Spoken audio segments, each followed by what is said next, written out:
everyone, and welcome back to Titan News. We're going to start off today's episode with a little bit of world news. Recently, Hamas, a military group who's located in the Gaza Strip of Palestine, has invaded Israel. Back over to school news. Tomorrow is the homecoming dance, and next Friday is the homecoming football game against Temple City, so make sure you guys come out and show support. Another one of our sports teams that has started up their season is girls golf. More on that from Karina. Hi, I'm Karina. Today I'm with Audrey from the golf team. I'll ask a few questions for your team. So my first question is, I heard your season are ending soon. Do you guys have any plan, or how are you guys doing right now? Yeah, so this year we're doing really well because we have 3 possible players going to CIF. And then my second question will be, how are you guys grown from last year? Our team last year was quite small, but this year we've grown bigger, and now we have a total of about 16 players. And then my last question is, do you guys have any goal for next year? Yeah, our goal next year is to play a few rounds on the golf course in the summer before our match begins, so we're ready. Okay, thank you for your time and thank you for asking questions. Thanks, Karina. Today at 7 p.m., Choir is holding their annual Sweets and Songs performance. More on that from Caitlin. Welcome back to Titan News. My name is Caitlin, and I'm here with Derek Jameson. So, Mr. Jameson, I heard the choir is having an upcoming performance. Can you tell me a little bit about that? That's right. The choir is going to present our annual coffee house style concert called Sweets and Songs. It features a bunch of student soloists doing all kinds of fun numbers, everything from Bill Withers to Taylor Swift, and the concert choir and the chamber choir will be performing some concert tunes of their own with a big combined finale. And all of this takes place in the Barth Foyer this Friday, October 13th at 7 p.m.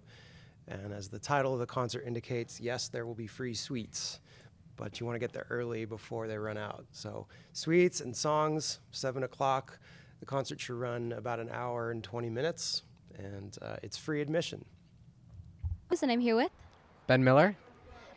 So, are you doing any specific song that you're excited for? Well, there's a lot of songs that I'm actually really excited for. Generally, the Sweets and Songs is only a couple choir performances, and then it's a focus more on solo performances. But this year, chamber choir is doing 3 songs by themselves, and then 1 song with concert choir. And honestly, all of them are really good. So, is there any song you're excited to sing or that you can say? I actually have a little solo in one of the numbers, which is called The Times They Are A-Changin'. It's a really beautiful solo. I'm accompanied by my choir. They're singing backing vocals, so that's really special. Okay, that sounds amazing. So what are some things that you guys are doing as a choir, as a group, to prepare? Yeah, so obviously we do have some choral songs all together, so we're rehearsing in that in class. But a lot of the rehearsal is done independently because, like I said, these are solo songs. So I would say we have maybe 10 solo songs sung by just, one person who chose this song, worked on this song independently, and auditioned with it and got accepted into the numbers. So a lot of the rehearsal goes behind the scenes in our homes with our friends if it's a duet. What are the students doing to prepare for this performance? In the first part of the school year, we're always about developing the chemistry of each of the individual voices and bringing them together in harmony and perfect blend and balance. And so each year is a little different because my students are a little different. Or if I had students that are veterans, their voice is now a year older and more mature. So it works differently and it sounds differently. So the students are not just learning their notes and words and memorizing it and learning to be expressive, but they're learning to listen to each other and perform in that specific style as well. And we're doing classical pieces as well as modern sort of pop pieces and some things sort of in between. So different styles, but one cohesive sound. Okay, is there anything else you'd like to add to our viewers? Well, it starts tomorrow at 7 o'clock, and there will be free food, lots of sweets, so it's a lot of fun. If you have time, come see it. It's going to be in the foyer, 7 o'clock. It's going to be a lot of fun. Thank you. Thanks, Caitlin. Now over to Elizabeth for a little bit more information on our homecoming dance, which is now in the foyer this year. Hi, I'm Elizabeth Espinosa, and I'm here with JT Lou Morris. JT, what went into pricing the tickets for this year's homecoming?